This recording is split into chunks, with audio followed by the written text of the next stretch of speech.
मात्र त्यावर उत्तर मिळाले नाही आणि त्यामुळे या सगळ्यांची उत्तरं कुठपर्यंत मिळालेली आहेत, समाधानी हे सगळे विरोधी पक्ष नेते झालेले आहेत का, यावर संयुक्त पत्रकार परिषद थोड्याच वेळात होईल, ज्यामध्ये पुढची जी भूमिका असेल सगळ्या पक्षांची ती जाहीर केली जाईल. निश्चितपणे काही नेते माध्यमांशी बोलताना दिसत आहेत. जयंत पाटील सध्या काय म्हणतात बघूया. अरे एक जण कोणतरी या.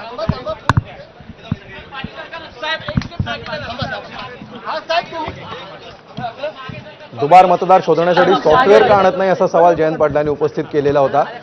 या बैठकीनंतर आता जयंत पाटील माध्यमांशी बोलत आहेत. बघूया जयंत पाटील काय म्हणतात. ठोस आश्वासन मिळालेलं आहे का? श्री चोकलिंगम हे केंद्रीय निवडणूक आयोगाचे प्रतिनिधी सीओ म्हणून इथं काम करतात. त्यांना महाराष्ट्रातल्या वेगवेगळ्या भागातल्या मतदार यादीतले घोळ हे सांगण्यासाठी, दाखवण्यासाठी आज सर्व विरोधी पक्ष महाविकास आघाडीच्या वतीनं माननीय शरद पवार साहेब, उद्धवजी ठाकरे साहेब, राज ठाकरेजी, त्याचबरोबर शेका पक्षाचे जयंत पाटील, भारतीय कम्युनिस्ट पक्षाचे प्रतिनिधी आणि अन्य पक्षाचे सर्व प्रतिनिधी आज उपस्थित होते. आणि यात आम्ही केंद्रीय सीओंना म्हणजे चोकलिंगम यांना आम्ही हे दाखवून दिलं की कशा त्रुटी झालेल्या आहेत. राज ठाकरे यांनी अनेक उदाहरणं त्यांच्यावर आणलेली ती देखील त्यांना आम्ही सादर पुराव्यानिशी दिलेली आहेत. आणि महाराष्ट्राच्या निवडणूक यादीत प्रचंड गोंधळ आहे हे आता बऱ्याच मतदारसंघात दिसतंय. आणि तीच निवडणूक यादी जर 1 जुलैला फ्रीज करून त्या यादीवर आपण जर महाराष्ट्राच्या राज्य निवडणूक आयोगाने निवडणुका घेतल्या तर तोच गोंधळ पुन्हा पुढे चालू होईल. आणि याला आम्ही ऑब्जेक्शन घेतलेलं आहे. आम्ही ही मागणी केलेली आहे की स्टेट इलेक्शन कमिशन, राज्य निवडणूक आयोग आणि केंद्रीय निवडणूक आयोगाचे प्रतिनिधी म्हणून सीओ चोकलिंगम साहेब यांनी एकत्रित यावं आणि आमचं हे म्हणणं ऐकावं.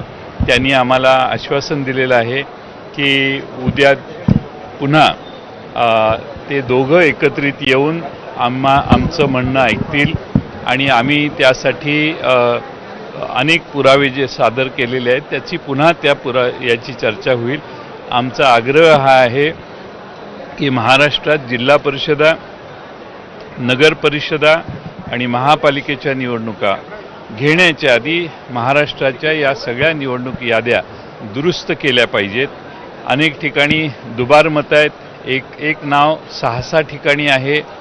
एकाच नावाच्या समोर वडिलांचं नाव, वय हे सगळं बघितलं तर 117 वर्षाचं वय असणाऱ्या माणसाला 40 वर्षाचा मुलगा, हे सगळं म्हणजे कुठल्याच लॉजिकमध्ये बसत नाही. घरांचे नंबर नाहीत, पत्ते नाहीत. त्याचबरोबर एकाच घरात 117-170 माणसं राहतात. अशी अनेक उदाहरणं आहेत. आणि यासाठी आमच्या मागणी होती की या महाराष्ट्राच्या निवडणूक याद्या या पूर्णपणाने दुरुस्त व्हाव्यात. त्याचं डुप्लिकेशन जावं, चुकीच्या पद्धतीनं घुसडण्यात आलेली नावं काढण्यात यावीत, यासाठी आम्ही मागणी केलेली आहे. आणि त्यासाठी राज्य निवडणूक आयोग आणि Shri Chokalingam CO Maharashtra election commission यांनी एकत्रित बसून आमचं गाऱ्हाणं ऐकायचं मान्य केलेलं आहे. चोकलिंगम साहेब हे राज्य निवडणूक आयोगाशी बोलतील आणि उद्या ही बैठक होईल. पुन्हा उद्या 11 वाजता ही बैठक होईल.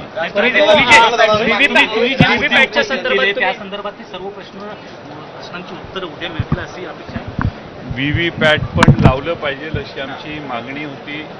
राज्य निवडणूक आयोगाने त्याला नकार दिलेला होता आणि त्यात त्यांनी वेगळी उत्तर द्यायची. सगळ्याची चर्चा उद्या होईल. मी त्याच्या तपशिलात जाणार नाही. पण मला वाटतं ही उद्याची बैठक होईल.